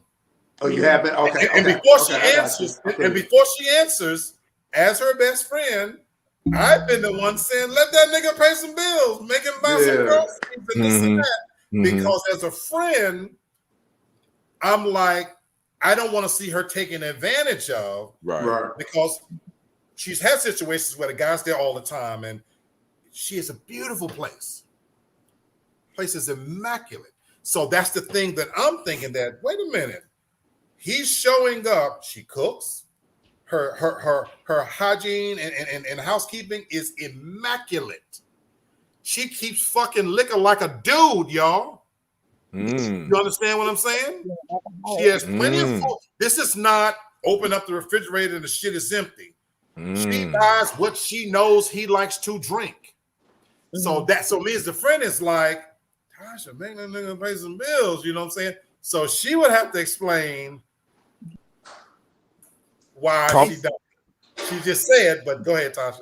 It's still a control thing. It's just that for me, I won't feel comfortable. I'll take money, from my dad. I don't have a problem taking money from men. I will take money from my dad, from my brother. If Black gives me money, I will take money from them. But when it comes to someone that I don't really have like like a really strong idea of whatever it is, even if we are in like a regular relationship, like a good relationship, because at any point you could say, well, give me back my money, or you funky bitch, I paid this, I can do whatever. So I don't, I was doing fine before you, and I'm gonna keep on doing fine after you. So Comma Dizzy, where you at, son? Comma Dizzy, that's my best friend right there. Comma And that's her Dizzy. mentality. Comma Dizzy, where you at, son? We looking for you. You hear Tasha? She says she can hold it down. If you watch the show, come on, I think you're scared, man. I've been telling you for damn near a year. I think you're scared, bro. I'm just gonna tell you. So hey, step in that arena if you ready to tackle. Yeah. Let's go to number 9, y'all. I feel you, Tasha, and that makes a whole lot of sense. I get that, and yeah, I definitely understand that. This is another crucial one, especially, I think in a cuffing type situation, not making their partner feel desirable. Now, here's the dichotomy in a cuffing situation, and I want you guys to think about this and answer this. If it's a cuffing situation, meaning that you're locking down with them, you're getting down with them on a regular basis, how is it then you can make somebody not feel that you desire them when you're obviously sleeping with them on more than one occasion? They're probably locked in with you on a regular basis. So how does this one apply? Well, to the previous topic, let's be clear, cuffing season has a lot of hobosexuals, okay? And if you don't know what a hobosexual is, that is a dude who is homeless throughout the year. When it's warm, he's outside, he's always staying at somebody else's house. He has no real place of residence. But come cuffing season, he will find a woman, any woman will do, that he can lay up with. So it'd be very easy for him to make the partner not feel desirable. So that would be an easy trap to fall into. Very good point. Very good point. Anybody else? Wow, I never even thought of what Tasha like that. Right. My thing is, if my understanding of cuffing season, you already developed that relationship, so I guess you've already developed a routine, so to speak. So I guess if one of the other persons aren't, they kind of lacking in the desirability area, where when y'all first got together, y'all was getting it in like rabbits, and maybe one of the other persons, they've kind of fell back a little bit. I guess that can happen. But if it's cuffing season, I think when you specifically go out to get someone for cuffing season, it's somebody that you desire, and I wouldn't think that you would lose desire for them specifically in cuffing season, in my opinion. Good point. Very good point. I'm sorry. No, go ahead. No, please. I was just going to say, I would challenge that, because I would think with cuffing season, it's just whoever is available, because simply for the fact I don't want to be alone. That's how I would challenge that, Kenny. Because some people just don't want to be alone for that time frame. That's true, but you got a point. But I think most people that's looking to cuff, I'm not trying to cuff with somebody that I ain't really into, me personally. But then you're right, it's some people that's like, I just don't want to be alone, so I'm gonna take whoever. So it is, which is why Jennifer was laughing at the new phrase of the day, guys. Hobosexual. Tasha's coined the phrase of the day. Hobosexual. So I think what you're saying, I think that truly applies, because again, now you got somebody who has an agenda for being there. You know what I'm saying? Right. That is for you, and in this case, especially for a man, if you ain't got your own place to call home, and this cuffing season is how you have to survive, you know what I'm saying? To stay warm. Right. you're selling out then your manhood to me because this person can put you out in the cold. Right. And So you're you're gonna do whatever you have to make that you know your partner feel desirable. You're right. absolutely, but Right. it's a false sense of desirability. Mm-hmm. You know what I'm saying? Now, having said that, there's a shitload of dumb women out there that believe anything you tell them. You know, baby, you look just like Beyonce. She ain't got shit on you. You know what I'm saying? There's a shitload of dumb women that would believe that, knowing good and well she don't look like Beyonce. But if you can spin that on the brain, so a lot of these guys are gifted enough for that period of the cupping season to make her feel like she's the baddest bitch walking around. I love your cooking. You so clean. You so sexy. I don't want nobody else. Come February, they out the door. So should the woman make her homosexual feel desirable? No, Is it ladies, is do it not is fall this for a the one-way street? homosexual. Oh, No, do okay. I'm not. just asking. Okay. No, the homosexual thing is a trap. Ladies, do not. You look up and you don't even know that you're in a relationship. You know how it starts? He texts you in the middle of the day. He love bombs you, is what they call it. So on the front end, he's texting you, "Hey, can I come by? I'm gonna bring you something to eat." Then you look up, he ain't never left. He all his clothes is right there in that one backpack that he came in October, and then come March when it gets a little bit warm, he's gone with the same backpack. And so, unfortunately, it's always happened. It's happening right now. You gave a timeline about cupping season. We just celebrated Thanksgiving. Right now, in the last week or two, homosexuals is active. Because guess what? You invited him over for Thanksgiving. He ate and he complimented how great you cooked. And like you just said, some of them haven't left. They're still there. They're still coming on a regular basis. Some of them got the key, Tasha. Yep. Because if you're skilled enough to come in and lay down that pipe and you know that woman is lonely and she haven't been cooking for somebody, and now you give her a reason to feel wanted and needed, because now somebody's enjoying my cooking besides my son, besides my daughter, you know what I mean? And I don't want to be alone and it's getting ready to get cold outside. Yeah, she's going to fall for that trap. And even when her friends and family are telling her, he's using you. But let me ask you ladies a question, Hannah and Tasha. I know in your life you've had friends like this. How many times have you had girlfriends that the moment they find a man, you don't hear from them no more? You know that female friend. Well, Tasha don't have a lot of female friends, but you know of this. You know that female friend that when they don't have nobody, they'll be at your house all the time. They call in day and night. The moment they get a man that's interested in them, all of a sudden you don't hear from her anymore. You know what I'm saying?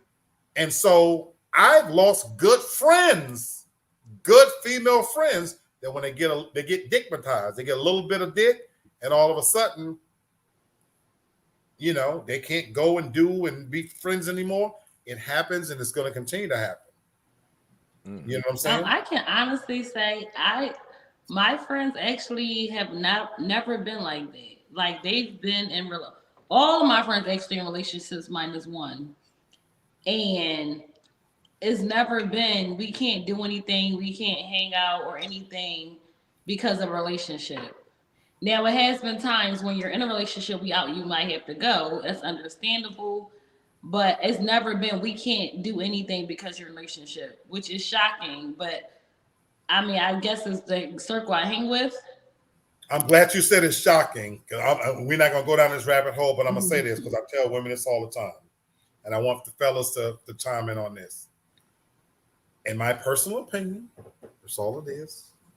Some of those same friends you got, and they're good friends of yours. There's things they ain't gonna never tell you because you're their friend. There's things they ain't gonna never tell you. You know, one of the reasons why most of my friends have been women, and as a male, I've always had best friends women. I've had female friends that they won't tell their girlfriends certain things, but they'll tell me because they know you're gonna look at them in a different way. And so when they get around you, they're going to make you believe that they the black power, black is beautiful, womanhood, we stand up, and you would be blown away by some of these same women as great friends who you think are strong, beautiful black women, educated and everything. They're behind closed doors, are tolerating shit that if you knew, you'd be like, oh my God. Oh my God. I see it. I'll be 54 years old. I've been doing this shit a long time, you know. And when I was out there, I used to take on the challenge literally and tell female friends of mine, they would point to what she ain't or black, she ain't going. And a few weeks later, I'm showing her pictures of this bitch with a pussy wide open. She's sending them to me on the phone, doing this and that, because she's not going to tell you that. God bless her heart. I'm just saying. And that's why, again, we as men, we're the homosexuals are skilled at their craft. They're good at it. They've been doing this shit season in and season out. You know, we don't right now. Tasha, I'm sorry. Go ahead, Tasha. I was going to say where you talk to women, I've seen it from the guy side of how they manipulate women and everything, and the things that they will say about the reasons why they're doing it, and they'll openly admit, like, I'm not serious about her. Fuck that bitch. I don't care. I'm just doing that because Christmas is coming up, and she said she's gonna give me this. Taxes is coming up. She said she's gonna give me a little piece of that. I've seen it, and it's harsh. There's an other side to Valentine's Day being the championship game from the man side, because I might hang with you through Christmas because women don't like to be alone during holiday seasons. Very lonely time. Historically, holiday season is the most depressing season in the world. Right. But Valentine's Day, that signifies we go together, and I got to buy this bitch a gift. So let me get out of here before Valentine's Day come, because you ain't my Valentine. Yeah. You know. Yeah. I'm just saying. No, you right. I'm just trying to figure out is it being cuffing season? Is it advantageous for either person? Cuffing season. If you're homosexual, there's a benefit to it. Okay. I have a homosexual in mind right now.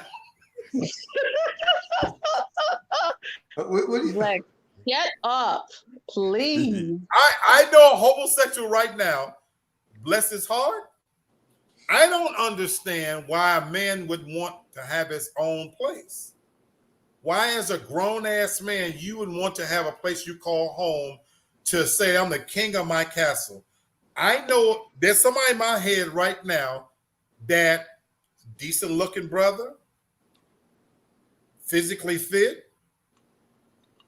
I'm told he can fuck, that he throws down in the bedroom, but he's a homosexual.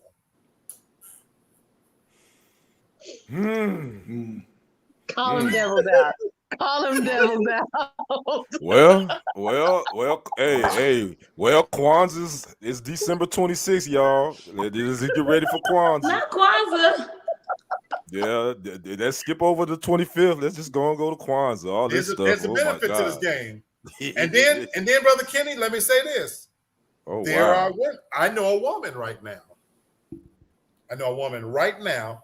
That for her, even though she knows she's going to be used, she knows it's not real, but for her, the benefit is, I do not want to go through the holiday season in winter alone. I would rather have a man laying in my bed, in addition, the disingenuous man laying in my bed, than to be by myself. Not every woman wants to put 3 pillows between her legs, and that rose can only take you so far. You ladies enjoying that rose out there, it give you temporary pleasure, but ain't no throbbing blood through them veins grabbing you at the back of your nappy neck and telling you, bitch, come here. That rose can't do that. Ain't nothing like grabbing a bitch by the nape of her neck and telling her, come here. That rose can't do that. Here we go, Kenny. I know. Back down. We've hit the end of the last one. Forgetting to make sex a top priority.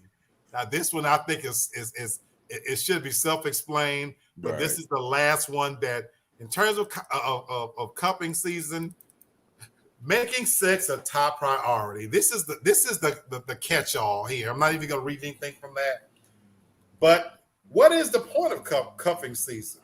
It's sexual, and that's why I titled the show "Let's Talk About Sex." You know, I know we talk nasty all night long, but again, if the point of it is not going to be making sex a top priority, what are you doing it for? Right. Because ain't no point of having some funny motherfucker behind closed doors that can't fuck.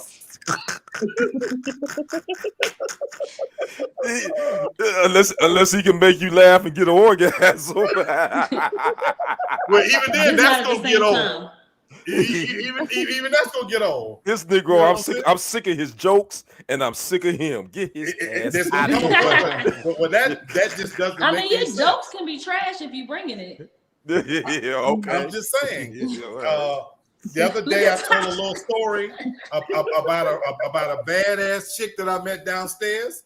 Yes. But if I'm a cuff with her, and the sex ain't good, and she ain't gonna make it a top priority, as bad as this chick was, really. Now here's yo. You know, I watched your live afterwards. I commented. Yeah, you gotta fill us in now, bro. So tomorrow when I go downstairs, I'll see her. So that's why I said y'all pray for me. But so to that point, let's say if she and I hit it off, because I'm telling you, this motherfucker bad. She's straight out bad. And with that said, if you've seen the movie Lord of the Rings, I'm like Mordor, the great big eye that sees all. Now, right now, she got my full attention. But something funny about me is, honestly, after I get that pussy and like Burger King, I have it my way, she's just going to be another woman. Because when I get it, I'm trying to be good. If I get it, I'm an old man. I ain't got time to be hustling around and shuffling papers. If I get that, I'm gonna get it my way. I'm not even take my drawers up if I know I can't get it my way. What? See right now. I'm trying to tell you, when I talk to Moses, I'm gonna be like, "Is you ready to deliver the edit?" You know, it's so you already. What if you get it and it's like Sunshine? We all know who Sunshine is. Yes. In my 54 years, and I've had my share of sunshine pussies. I still never saw a cape come out that pussy. I never saw stars roll around my head. It was some good pussy. It really was. But even after as good as it was, I basked in that moment and I thought about it and I said, you know what? That pussy was good. And after I thought it was good, just like Mordor, that big eye closed and focused on somebody else. Somebody else had the ring. So that's the plain truth of it. So if we gonna cuff and the sex ain't gonna be a top priority because she gonna have to top her game. I don't have a choice but to bring my top game. I'm a fat old man. So if she come up and she already gonna be doubting me, my goal is to make that bitch look around and think she rumbling with the devil himself. My goal is when she leave here for her to think that old man is a devil. You know what? I'm done. Out. Good night. I'm done with you, Lucifer. Right. I'm done too. You've been on one since the beginning. I'm showing your ass. I'm done. I'm just saying. We say we're gonna talk about it real. That's the thing. So I don't expect her to give me her all. I do not expect her to give me her all. But that's the thing. I know I gotta be ready that when she comes. If we was to get to the point we hit it off, she come back, I got to look myself in that big mirror in the bathroom and say, when this bitch come back next time, she gonna try to kill me. So I gotta be ready. That's when I gotta bring out my towel to put around her neck because I gotta top my next game. This bitch out. I came in at the wrong hour. You know what? Freddie is ready. That's all I'm gonna say. Freddie is ready. I'm just saying. You know what? We are up to the end of our list. Tasha's just shaking her head. I'm trying to be good, But No, I you're did not. You this ain't show. trying to be Already good. tried. No, you're not. I am trying to be Didn't good. try work for them. I put this on the souls of my two brothers. I am talking about this, I swear, on the souls of my two brothers, because I swear to y'all, I'm trying to get out of my system. I mean this in all sincerity. Mike, I would love to make it to the new year and not trip and fall. I am going downstairs tomorrow. I'm going to be drinking. I'm hoping it was a George Costanza moment to where I'm almost hoping she says, damn, I was in this dude's apartment and he didn't even try nothing. He's harmless. Because where I escaped it once, my fear is that I get up back in here, I'm just a man. Right. You know, and I haven't eaten pussy in a long, long, long time. I haven't kissed a woman in a long time. If that pussy is halfway clean, I'm gonna do everything to it. Not halfway. If it ain't got to be fully clean, it's gonna have a little funk to it anyway. It's gonna have a little stank on it. But if it's halfway clean, and them draws, that the body is sinful, I'm not gonna be able to hold back. Bro, it'd be like riding a bike, man. You be all right. And that's the thing. I remember what to do, Bert. I ain't forget it. I ain't forget. I remember. And I'm trying to talk it out of my system. If I get this out of my system, I can be strong enough to say, okay, I'm good. I pass. And that's why I haven't been going out anywhere. I live in Buckhead. If y'all don't know anything about Buckhead, the area I live in, y'all know anything about Buckhead area I live in? It ain't nothing but bad bitches walking around me. When I went to go get my lottery tickets today, and every time I go up to the gas station is 5 minutes away. These nasty, filthy bitches is just like roaches. They're everywhere. I'm done. And it's getting cold. The arrogance is coming down. They fucking for hot baths, soap and hot water, and a cup of soup now. Oh boy. And I'm terrified that I'm gonna go downstairs tomorrow. It's gonna be a whole lot of gay guys downstairs, and I'm gonna be one of the few heterosexual men sitting in the room. Y'all pray for me. I'm praying for you, Brother Black, but you know, bro, is it just her, or is anybody else you got? It's some bad. She's one of the baddest women I've seen in a long time. Yeah, but it's some my next door neighbor, this bitch that lived right in this wall behind me. No, I saw his live. She got a dog over there, be huffing and puffing and stuff. She young and bad, and ain't too bright. So I'm trying to keep my contact with her kind of down. She work at some kind of bar, strip club, or some shit too, you know. So what I need to be praying about? What's going on? You know what? Pray, Your pray prayer. he get some pussy. Just pray for That's actually, Tasha. That's what I was gonna be praying for. I don't know why he's tripping on He trying not to slip up. Yada yada yada, brother. So you trying not to go fall ahead. into it? Yeah, do your thing, bro. My fear is If that it once happens, I it get happens. started, Tasha knows. Tasha, what is it about my personality when I start something? What you mean?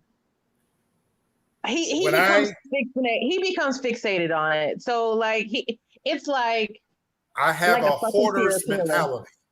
Like a fucking serial killer. He ain't gonna be able to get out of his system. So everybody just pray that he just gets some pussy tomorrow. Just pray that he just slips and fall in a face full of pussy tomorrow. That's the prayer right there.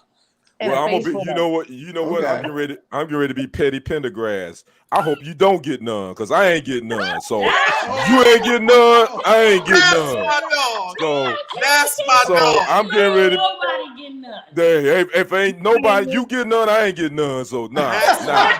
Man, we going I'm gonna pray for both of y'all that y'all both get some. You take your little behind down there and you get you a couple of drinks and take your ass home and you be good. I swear, I'm hoping that it's boring. Don't you talk to nobody. Like, oh, this is what I came down here for. I really do. Don't talk to nobody. You don't talk to nobody. You leave that woman alone. Well, I'm hoping you go balls deep in it. I'm playing Black. There you go. I hope you do get lucky for the 50-year-olds. You know. Go ahead and do it for the 50-year-old. Yeah, do what you gotta do. Do your backstroke. Go ahead and do what you gotta do. What gets me, and I'll say this in our last few minutes of the show, I told Tasha this. I don't even, real talk, and I swear I'm not being facetious here, I don't get it. I'll be 54 on January 5th, missing teeth, old, fat. I don't get it. It ain't I about honestly that, brother. don't get it. It ain't about that. You got My that, sister Sherry got tells me that this all the time. conversation. We have these conversations, but I'm being as honest and transparent as I can.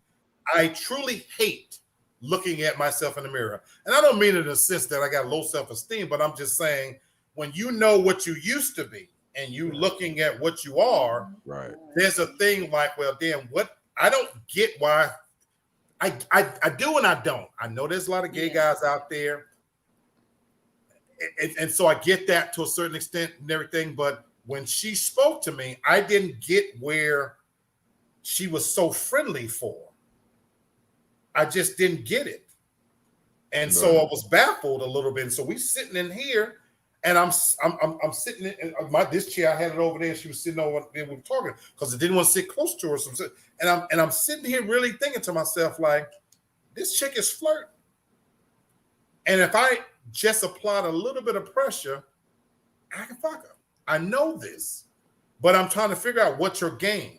We both live in the same building. If you live here and I live here, we both can afford to live here, I guess, is what I'm thinking. Like, I don't know what the situation is or whatever, but I'm thinking to myself, like, why are you sitting in here in the middle of the fucking day? You know what I'm saying? And so I'm like kind of questioning, like, well, what is going on here? Mm-hmm. You know? So I kind of talked my way out of it to a certain extent. And like I said, I know I'm going to see her tomorrow. She's like, you coming? I said, yeah, definitely. You know, so that's what I'm saying. Like, you know, I don't even know what does VOT mean? I think that's a troll. I think that's some spam. Yeah. Because two people did it. That's a bot. Amy and Griselda, I have no idea. That's a bot. Is. I would say this, brother Black, man, your reflection of you, always remember people's reflection of you is going to be different of your reflection of yourself. So don't put yourself and feel like, nah, I don't see what they see. Because people look at us and they look at us from a different lens. So they're going to see something that we may not see in ourselves. I always think to that. So yeah, you still in the game, brother. Don't trip. Bro, you still in the game. And that's why we still in the game. Funny, I know I bring something to the table. So that's what I'm saying. So I'm not sitting there like, but I'm saying when I see somebody of that level, it's what I'm right. It's my thing is what I'm thinking. I get it, but regardless, what is still in the game? That was my thing. Yeah, like, don't overthink that thing now. You think I'm you overthinking, I'm bro? Some wealthy old dude that you're gonna take advantage of? You still in the game? I can lie to the bitch and tell her that I'm a CEO of Walmart if she wanted to. Well, you can't worry about that. All you can worry about is do what you do, but you already know, you know the signs and you know what it is. Somebody trying to got ulterior motives, so you handle it as such. But other than that, I'm no fool. You go for yours. But that's what I said. But it's just an odd situation, and I'm gonna mingle tomorrow. You know, see what it is. But you know, with that said, that's why I wanted to do this show, because on a serious note, I would love to find somebody to cuff with. Me too. You know, I have. The offers out there. My sister has me set up on. I have another situation. My sister has me set up on a blind date. New Yorker is coming this Saturday, and we're supposed to get there to talk to her on the phone. She ain't watching the show. The New Yorker in her is a turnoff, but visually she might change my mind. The New York attitude is just, that part turns me off. That old rough around the edges shit just really turns me off. She got that snappy New York way. But if, I figured that maybe she's in person, so we're supposed to link up on Saturday. So I am looking for somebody to come. Good. That's what's up, bro. I am. For sure, man. Definitely. So I'm not hiding that fact. And I just want to do something that's going to be beneficial and right. And so that's why having this show, I was being transparent about if you're going to be cuffing with me, whether it's every other weekend or whatever, but if you're going to lay your nasty ass head on my pillow, we need to be aligned.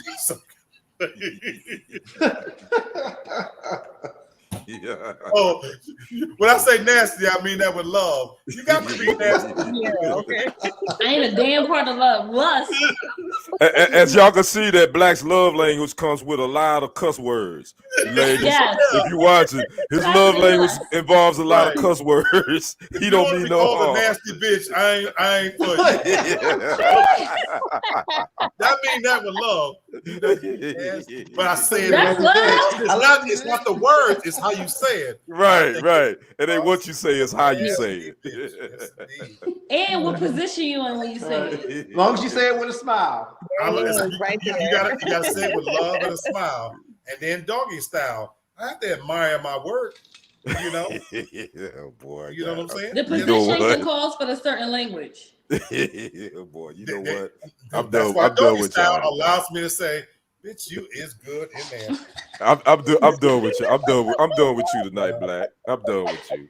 That I'm pussy. done. I'll leave you with when I'm able to say that pussy don't owe me nothing. I'm done with you. Nothing. That pussy don't owe me nothing. It's paid up in full all year long. I'm done with you, man. I'm done. That's what I'm trying to say. That brings us You got to a lot of climbing to do, man, to get out this hole. I'm trying to get it all out of my system for my viewers. We can't tell. Nice, decent guy. I want to be a nice, decent, working professional guy when I go downstairs tomorrow. So I'm gonna pray tonight. Pray for me, viewers, please. Tasha, pray for me. I might call you. It's the I might call opposite. you. Might have to be I'm my telling you. interference.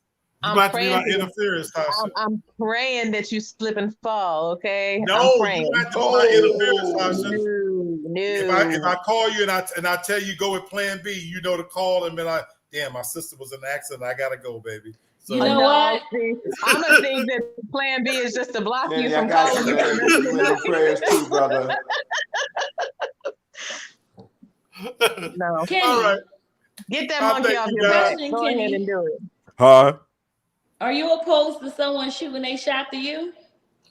No, heck no. I mean, if they might hit the back iron if I don't think they 3-pointer gonna hit, but I ain't got a problem with a woman. With that said, brother Kenny, I know somebody right now who want to shoot their shot at you, but I told my sister straight out, you know, she ain't gonna land. Well, I mean, you don't know, but it might hit the back iron, but I ain't gonna never tell nobody not to shoot Kenny, their I shot. got an idea what you like, and Kenny, it's gonna Okay. Hey, well, don't Kenny even. said Hey, shoot. Steph Curry with the shot. tell her don't waste her 3-pointer. Then she say that 3-pointer there was you go. somebody else. Yeah. I like her so much, and I'm a Kobe. sweet person. But my brother, look, the truth is the truth. She ain't got nothing. Okay. During cuffing season, God forgive us, but you can't lay down with just being nice. Hey, no, you're right. You're right. Cuffing season is not being a sweet person. Right. Cuffing season don't mean be dirty either. Please keep your hygiene up. I'm just saying, cuffing season is not about if you're a nice, good, decent woman and you can cook. Cuffing season is about having big mogumbo titties, a fat pumping ass, dick sucking lips, deep musty snatch, and dumb as a rock. That's what cuffing season is all about. I'm done with you, Black. I'm done with you. So, with that said, I am going to end this edition of Real Talk for Real Men. Thank everybody for participating. I hope this show has been fun, entertaining, and a little bit educational as well. We managed to mix in some truths about men and women in here as well.